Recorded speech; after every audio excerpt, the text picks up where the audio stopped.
urang bakal ditanya kedua malaikat. Ya Allah ya Rabbi. Lamun urang ngadenge para wali mah ditanya teh tararna, komo Imam Sibawai mah man rabbuka. Man kalimat naon malaikat? Oh, bisa malikeun kitu. Teu kira-kira teh Imam Sibawai. Man kalimat naon? Pannyana mah teu mondok. Teu mondok pan malaikat mah. Teu beja ka Gusti Allah, Gusti aya jelema ditanya malik nanya deui. Mondok atuh. Aduh ya Allah ya Rabbi Gusti. Deui nu ditanya, "Man rabbuka?" "Man rabbuka?" Tanya. Ih, cek malaikat, "Man rabbuka?" Langsung ka Gusti Allah bejakeun teu kudu tanya. Model kieu mah ya. Iya aing mah tugas cek malaikat nanya. Bejakeun ka Gusti Allah. Cak Gusti Allah ana inda zalli abdi bi. Cak Gusti Allah pan aing teh kumaha sangkaan hamba aing ka aing. Sedengkeun kula waktu deuk maut boga sangka bahwa Allah ngahampura. Bejakeun ka Gusti Allah. Sangka aing teh tah coba. Waduh, cak malaikat kok ieu mah kieu amat. Bebeja ka Gusti tak kita. Teh emang nya nama boga sangkana tinggi geus ulah ditanya deui. Waduh, hampura cek cenah hampur. Wah. Coba urang engke kos kitu teh. Man rabbuka? Oh, sia. Ieu mah siksaeun aing. Naon sia? Teu beres atuh lain saeuna. Billahi minasyaitonir rajim. Bismillahirrahmanirrahim. At-tahlilul labyu utawi kilaiki ku urayan kang bangsa lafaz. Idza faraga min daftil mayyiti ay intaha min dafnihi. Tegese wis narima tutug ya Kangjeng Nabi saking ngubur ing mayit. Waqafa alaihi ay waqafa ala qabrihi tegese ngadeg ya Kangjeng Nabi ing atase kubur mayit. Astaghfiru li akhikum ay ud'u lahul maghfirah tegese pada ngadua sira kabeh kadue akhi kalawan pangampura.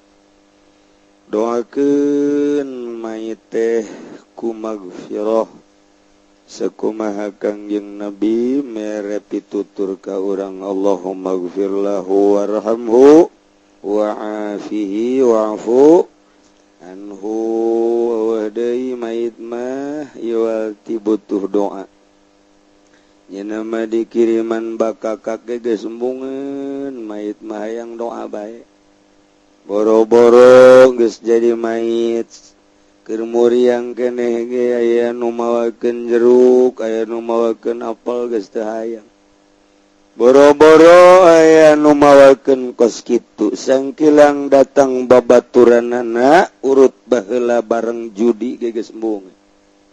Bong jagnana kaluarkeun atuh batur aing ngan teu daya teu upaya bae. Kabeh mayit ketika muriang geus kritis embungeun didatangan ku babaturan anu urut babarengan maksiat.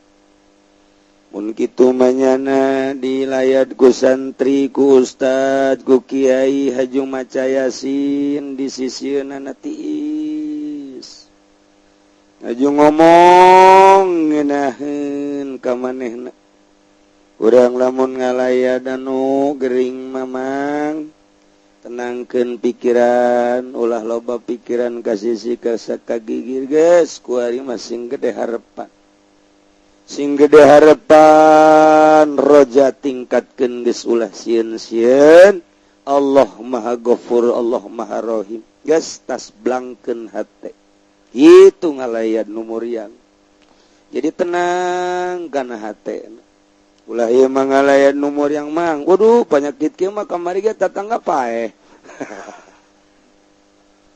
sial cek teh goblok biasa. Jadi ngalayat nu gering teh tenangkeun tentremkeun ku cara eta tadi komo lamun bangsa ka kiai dia mah cukup ke kieu bae tos tafwid bae ka Gusti Allah geus paham sebab aya tawakal ayat taslim, ayat tafwid. Tawakkaltu 'alallah kelas biasa. Taslim pasrah ka Gusti Allah kelas thariqah. Tafwid kelas hakikat. Tafwid mapan kieu Allah boga leungeun, boga ngan leungeunna mukhalafah lil hawadis. Allah boga wajah, boga ngan wajah Allah mah mukhalafah lil hawadis. Sadaya-daya nyanggakeun ka Gusti Allah. Tafwid ngaranna ulah aya tu'wal ta'wil. Geus urang bangsa ka kiai anu luhur elmuna mepelingan cukup tos tafwid bae. Geus surtinya geus paham. Kos kitu teh. Sing ade bere jalan aya jin asup. Kaberangan jin. Insyaallah karim. Waalaikumsalam kep. Jadi kitu naon ngaranna doa. Iwalti doa jadi butuhkeun teh iwalti doa. Was'alu lahu wa tasbita wa utlubu lahu. Tegese nyupri sira kabeh lahu kaduwe akhi. Bener ke? Ay sabituhullah. Ay sabituhullah ing tanatapkan ing akhi sapa Gusti Allah. Alal qaulil haqqi ing atas ucapan kang haqq. Wa nutqi bis-shawabi lan ucapan kalawan bener. Urang dina ngalawudu ge geus didoaan ku urang mimiti Allahumma hfaz yadaya mim ma'asika kulliha.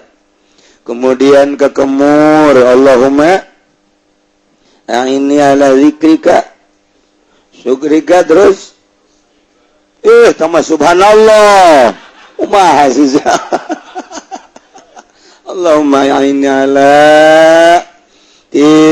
Allahumma inni ala zikrika terus gadituna naon-tah kitu wasabbitni bil qawli sabit fil hayatid dunya wa fil akhirah. Ta eta teh urang keur wudu ka kemur teh wasabbitni bil qawli sabit.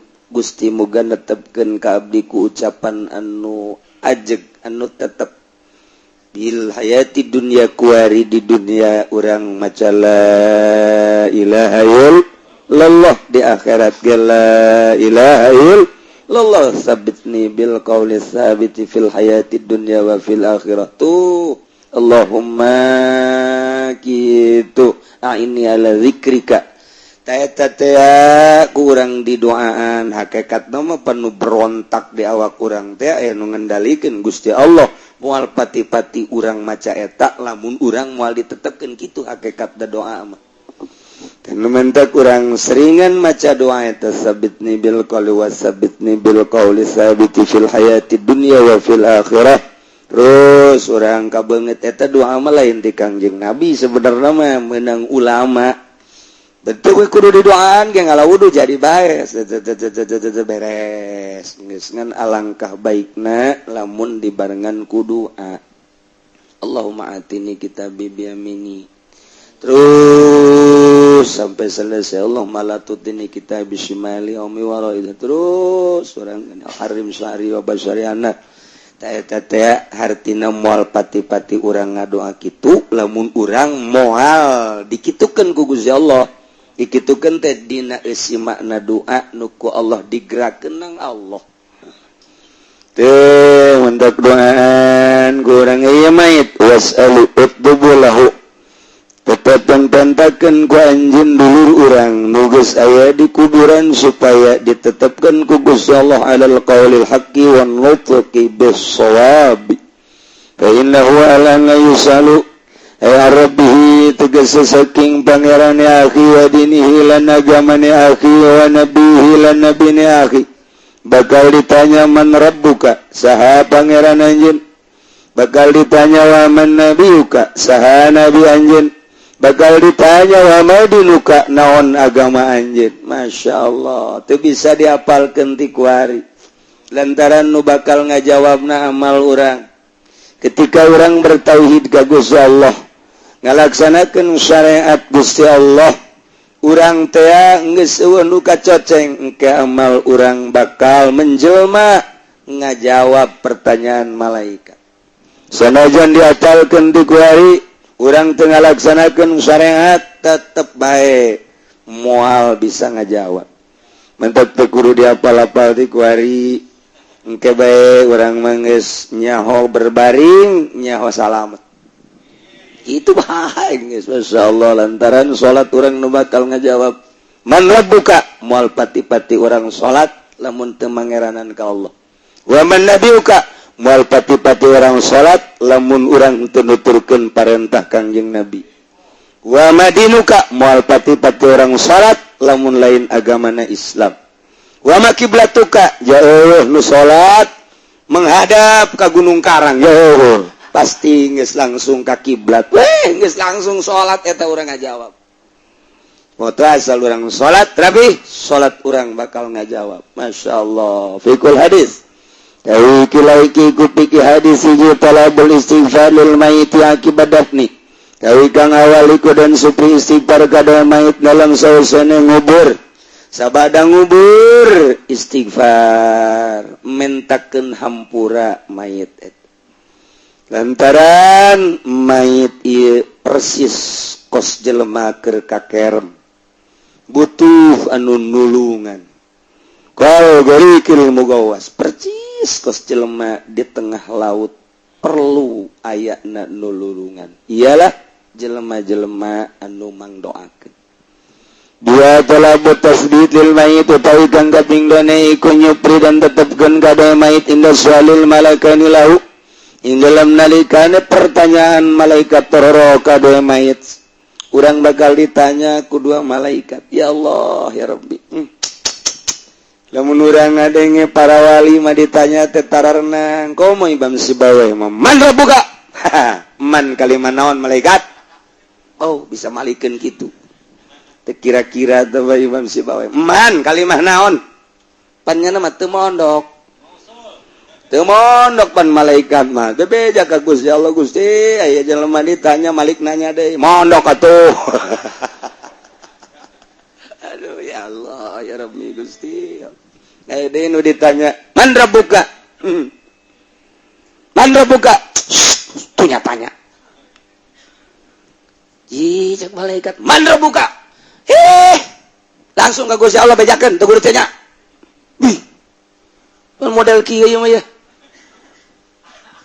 iya aing mah tugas cek malaikat nanya bejakeun ka Gusti Allah cak Gusti Allah ana inda zulli abdi bi cak Gusti Allah pan aing teh kumaha sangkaan hamba aing ka aing sedengkeun kula waktu deuk maot boga sangka bahwa Allah ngahampura bejakeun ka Gusti Allah sangka aing teh tak coba waduh cak malaikat kok ieu mah kieu amat bebeja ka Gusti tak kita aja emangnya nama boga sangkana tinggi geus ulah ditanya deui waduh hampura cek cenah hampura wah coba urang engke kos kitu teh man rabbuka oh sia ieu mah siksaeun aing naon sia teu beres atuh lain saeuna masyaallah macem-macem para wali-wali Allah ditanya di jero kubur aya anu dina manakib teh man rabbuka Abdul Qadir geus kitu bae wa man labiyuka Abdul Qadir wa man dinuka Abdul Qadir Abdul Qadir malulu tuh Abdul Qadir mana tukang lauk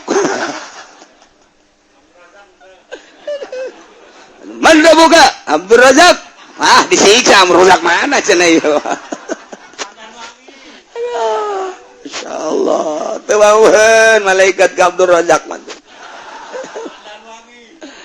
ya Karim wali-wali Allah macem-macem ditanya di kubur karena naon lantarannya nama pan wauh ka Gusti Allah makrifat teh wauh ka Gusti Allah sedengkeun Allah mah di luhur bumi di jero bumi Allah mah eta bae nyahoeun di mamana atuh aya nu kieu bae man rabbuka tanyakeun bae ka Gusti Allah aing ka saha mangeranna cek malaikat kieu amat sih ya mah tugas ya man rabbuka bejakeun ka Gusti Allah Pangeran aing teh saha geus nyahoeun Gusti Allah mah. Ya kan? Bodoh amat si malaikat. Dicarekan malaikat teh ku para wali mah. Lantaran nyana geus makrifat ka Gusti Allah, wauh jasa ka Gusti Allah. Geus wauh atuh hese geus wauh mah. Ditanya ku kumaha ge. Lantaran geus wauh jasa kanu nyieun dunya nyieun nyana teh tenang bae. Mentek di jero kubur teh eueuh sieun-sieun tenang. Geus lantaran paeh ge nyana mah teh sieun. Tesian, mentak malaikat teh datang. Assalamualaikum. Waalaikumsalam. Siapa ini? Saya malaikat Israil. Wow, udah ditunggu dari kemarin. Lama amat sih. Saya malaikat Israil. Dek naon? Nyambut nyawa. Sok nyambut nyawa gitu lah wakai. Kudaon kredit cenah halus. Ayo kitu mah tuh kesararaga segala bagus tuh boga pikiran Allah anu dideuleu nu didenge Allah. Masya Allah.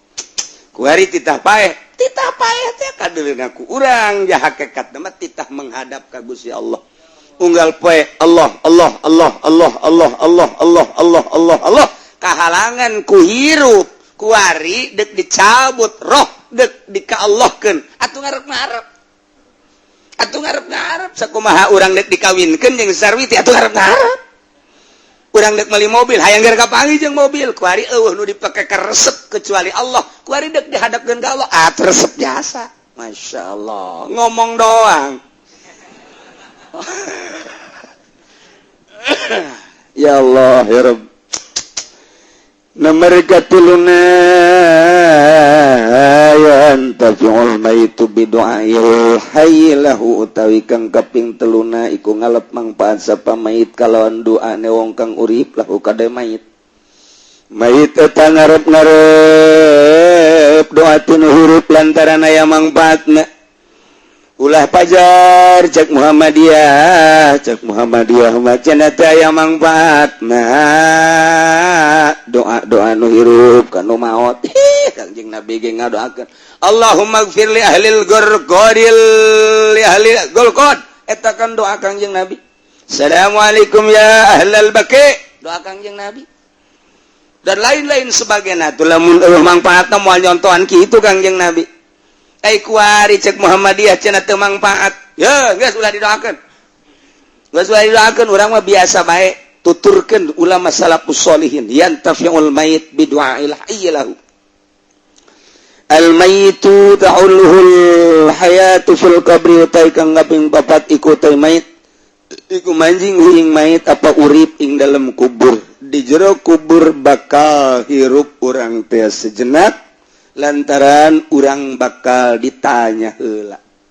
Iyalah nu diikhtilafkeun apakah roh nu ditanya apakah langsung mayit nurutkeun cak di dieu mayit diasupan heula roh karak ditanya. Pokona tanda kukumaha yang gawe karasana geus bae lah. Nomor 5 subutu soalul qabri utai kang kaping 5 iku tetep pertanyaan kubur. Wa annahu yakunu akibadak nilan satuhune soalul qabri ku ane ya soalul qabri iku tetep ing dalam sahusane dan kubur sabada di kubur bakal aya pertanyaan. Sakumaha nu dicaritakeun kamari ku Kangjeng Nabi Muhammad sallallahu alaihi wasallam. Ye tengetkeun dalil-dalil ieu jang besi aya anu ngahalang-halang ka urang. Urang langsung bacakeun. Ana Utsman radhiyallahu ta'ala anhu qol kana Rasulullah sallallahu alaihi wasallam idza faraga min daftil mayit waqafa alaihi wa qala istaghfiru li akhikum was'alu lahu tasbit. Eta ban mamentakeun tasbit ya doa. Fa innahu al-ana yus'alu. Tengetkeun ieu besi aya Muhammadiyah, besi aya turunan Amin Rais. Nanya ku urang angsongkeun ieu. Bisi nyanang ke salah ngahartikeunana ulah didengekeun. Masih panjang nyaritakeun mayit andom rota wallahu a'lam.